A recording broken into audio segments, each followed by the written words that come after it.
Hey guys, Scott from Aristocob.com here. And Seth from MarkwoodAdventures.com.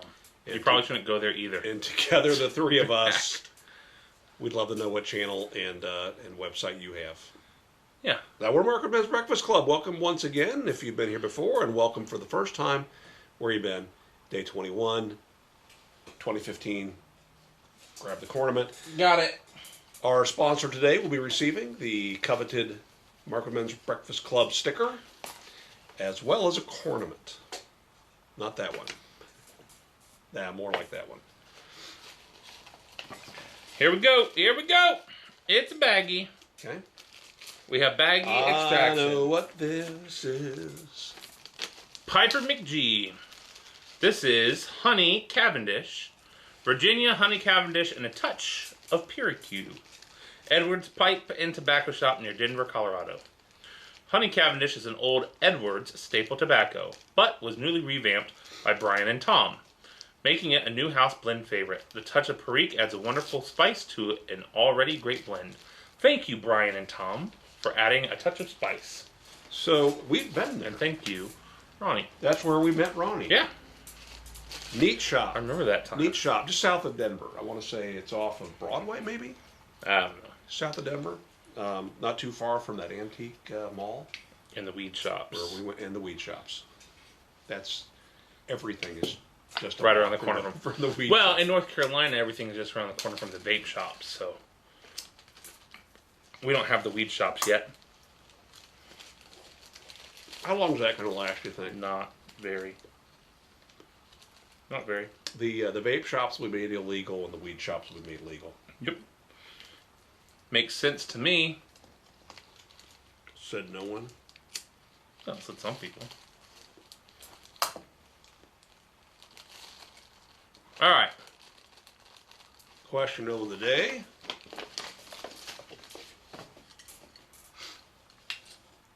How would you keep Frosty the Snowman from melting?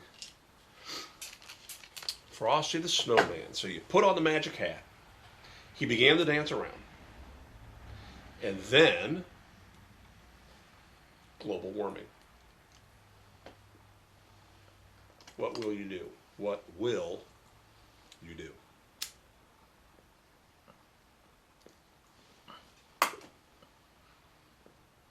Well, in the original cartoon, didn't they take him and put him in like a freezer or a meat locker kind of a place? That seems to be the most logical solution. I'd take him with me on my Alaskan cruise. Throwback.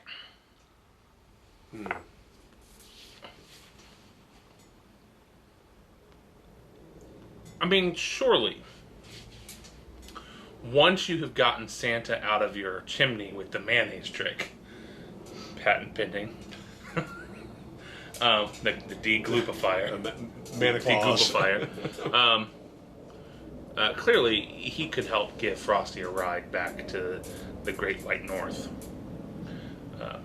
Of course, by that I mean Detroit. yeah.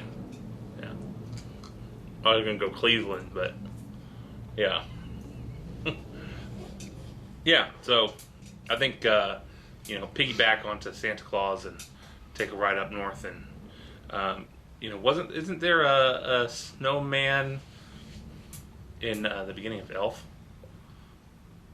Maybe not. Yeah, there is one. Magic Snowman. There is one that's somewhat familiar. He's similar to the Burl Ives snowman. Past the gumdrop. Yeah, the swirly, twirly. Gumdrop lake. Whatever. Stream, river. Yeah. Christmas Story is another good Christmas movie. Sorry, we just got on the Elf. That was days ago, boy. Oh, you know what? I'm not recording with this camera, so we are definitely using this one for today. Told you.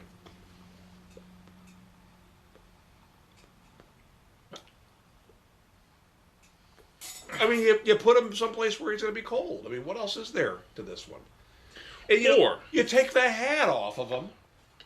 You let him melt. You put the hat back on him next year. He says, "Happy birthday." What does he know?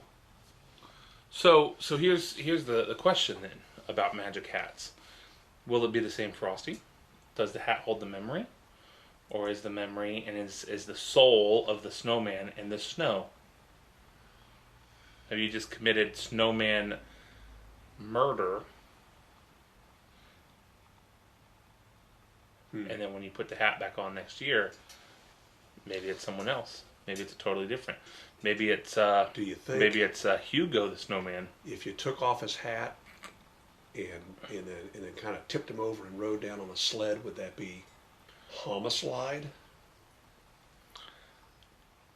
All right, with that, I feel like that was enough to go ahead and This call is it. this is that look of yeah, I nailed it, didn't I? I'm sorry for him. Dad humor. Yeah, big time dad humor. Big time. That's the next level. I don't care about Frosty. Yeah, I mean it's in the snow, right? It's just you can go someplace and you can take Return from whence you came. you can go buy snow cones, put the hat on it. He's a cherry flavored snowman.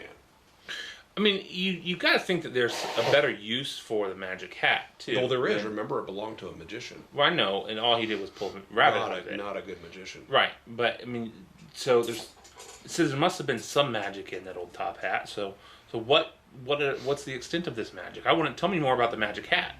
Tell me what happens if the children wear the magic hat. Did you ever see Lidsville? I know.